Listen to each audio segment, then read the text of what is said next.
Assalamualaikum warahmatullahi wabarakatuh. Salam jumpa kembali teman-teman bersama saya Arif Nugroho Rahman di mata kuliah Audit STI Surakarta. Oke, kali ini kita akan membahas mengenai penyelesaian audit. Nah, di pertemuan yang ke-14 ya. Tujuannya apa? Mahasiswa mampu menjelaskan bagaimana cakupan-cakupan atau cakupan-cakupan apa saja dalam melakukan penyelesaian audit. Nah, tentunya nanti mahasiswa mampu mengimplementasikan ya dan mengkomunikasikan secara tertulis terkait dengan audit yang sudah dilakukan. Nah, ini memang penyelesaian audit ini perlu dipahami juga bagi seorang auditor ya. Nah, jadi auditor itu punya cakupan dalam menyelesaikan. Yang pertama apa? Melakukan penyempurnaan pekerjaan lapangan selama ini. Jadi auditor itu setelah melakukan observasi, survei dan seterusnya, tentunya dia perlu melakukan evaluasi, kemudian memberikan masukan atau kalau misalnya itu dirasa laporannya masih tidak wajar ya, nanti dia memberikan pendapat. Nah, tentunya sebelum memberikan, kalau misalnya kewajarannya jadi dalam penyajian laporan keuangan terjadi salah saji tapi tidak bersifat material, itu masih bisa diperbaiki. Tapi kalau sudah material banget atau bersifat material ya, itu nanti harus diberikan opini semacam itu. Nah, seperti itu. Kemudian yang kedua, ketika mendapatkan temuan. Nah, mendapatkan temuan tentunya dia harus evaluasi temuannya. Nah, evaluasi temuannya, bagaimana solusinya. Nah, kalau menyempurnakan pekerjaan lapangan tadi ya harus dilengkapi juga. Ketika belum dapat bukti ya harus mencari bukti. Kalau evaluasi temuan, ketika ada temuan bagaimana mencari solusinya. Dan kemudian yang ketiga, bagaimana sih hasil dari laporan yang dia susun. Pertama harus disusun dulu, bagaimana cara menyusunnya. Itu ada formatnya. Nah, itu harus sesuai dengan format yang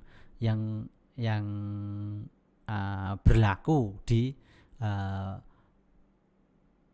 internal profesi ya. Jadi ada namanya laporan audit ya, laporan audit yang disusun oleh auditor itu sendiri ketika sudah melakukan proses evaluasi audit dari awal sampai akhir, seperti itu. Nah, jadi terkait dengan penyempurnaan pekerjaan lapangan ya, kemudian itu misalnya ada data yang kurang ya, kita harus ke lapangan dulu, harus melengkapi, melakukan review. Lah, review itu ada review terkait tadi, misalnya yang dulu pernah saya singgung ya, misalnya ada notulen rapat direksi. Nah, itu direview, ada enggak hubungannya dengan nanti pengambilan kebijakan, misalnya siapa yang bertanggung jawab. Kemudian terkait dengan hukum, review dulu permasalahan-permasalahan terkait dengan hukum, misalnya terkait legalitas kah, terkait dengan peraturan pemerintah sudah menjalankan belum ya. Nah, itu. Kemudian meminta surat representasi dari manajemen. Nah, ini sebagai bukti-bukti pendukung. Nah, ini proses-proses penyelesaian dalam pekerjaan lapangan atau penyempurnaan, finishing lah, seperti itu. Nah, ini terkait dengan kelengkapan audit ya.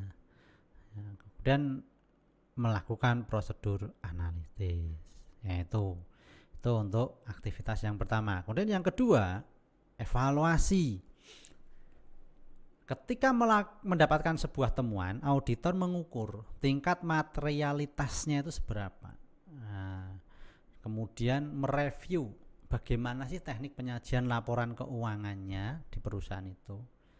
Nah, baru nanti menyusun pendapat atau draft laporan auditor. Karena nanti siapa tahu ada data-data pendukung tambahan yang itu awalnya jadi temuan terus akhirnya tidak menjadi temuan, bisa jadi seperti itu.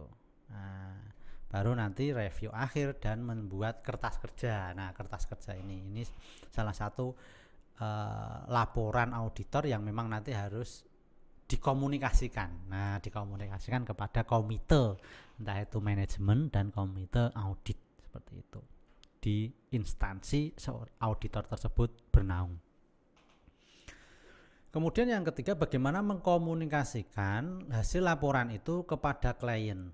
Komunikasi secara tertulis. Jadi dalam menyusun surat, nah itu harus tidak mendiskreditkan, harus menjaga etika profesi. Nah, misalnya mengkomunikasikan tentang pengendalian internalnya, itu melaporkan ada temuan-temuan kelemahan, nah itu nanti harus diperbaiki, memberikan masukan, nah, agar operasional perusahaan itu nanti ke depannya lebih baik. Kemudian hambatan-hambatan yang terjadi selama pelaksanaan audit misalnya. Jadi perusahaan yang diaudit memiliki feedback dari auditor itu sendiri selama ini. Oh, bagaimana sih selama ini pelaksanaan auditnya? Auditor itu mudah enggak mendapatkan datanya. Terus kemudian bagaimana sambutan dari pihak manajemennya, ya. Nah, welcome atau tidak misalnya. Kemudian sulit atau tidak dalam proaktif atau tidak dalam selama proses audit kliennya tersebut. Nah, itu. Jadi itu menjadi salah satu alat evaluasi mengkomunikasikan kepada kliennya yang nanti akan ditulis dalam bentuk surat tertulis kepada klien atau yang dinamakan manajemen letter, nah, surat komunikasi manajemen. Nah, ini memang untuk melaporkan kondisi-kondisi yang dialami oleh perusahaan tersebut.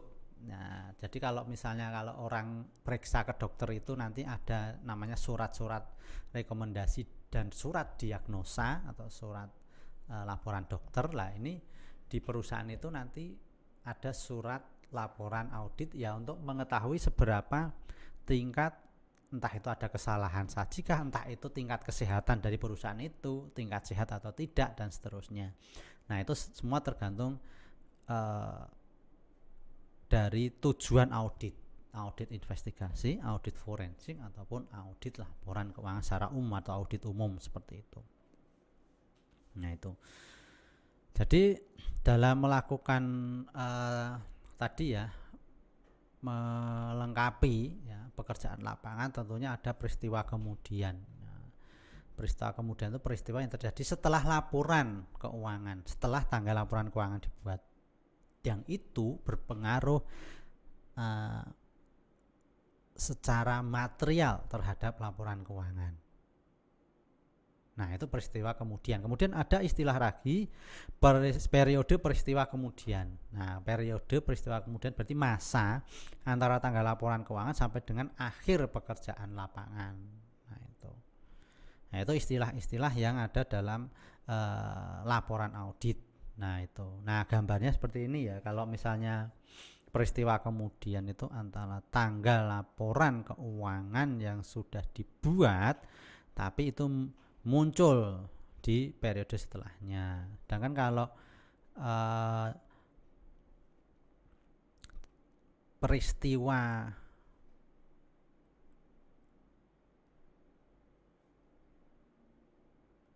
periode berikutnya berarti kan itu pada waktu dilakukan audit